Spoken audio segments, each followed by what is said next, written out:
Tapos lang natin maligo. And then, ayan, ang dami nating bungang araw.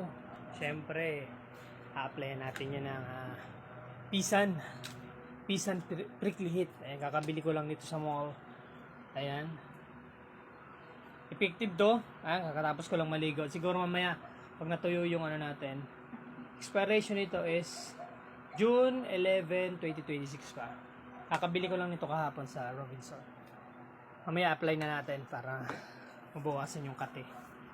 Ayan. Ayan, dami oh. Sobra. Dapat mag-apply tayo nito pagkatapos maligo. Nung nakaraan kasi mali yung nailagay ko. Ay, bago maligo pala. Dapat pagkatapos maligo, maglagay nito. Para mas absorb ng katawan natin. Siguro mga after 4 days to 5 days nito, wala na.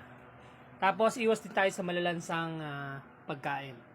Tulad ng itlog. Kasi minsan nakakapag-trigger din ng ano yan eh. Ng kate.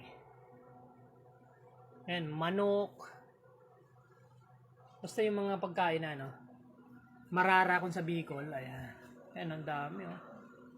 Grabe. Kaya, pisan lang. Pisan lang katapat niyan. Pisan prickly. Hindi po ito sponsored i-share ko lang sa inyo kung ano yung ginagamit ko para safe naman kayo. Ingat and enjoy. Boy Bicol here. Like and share. Subscribe. Mwah!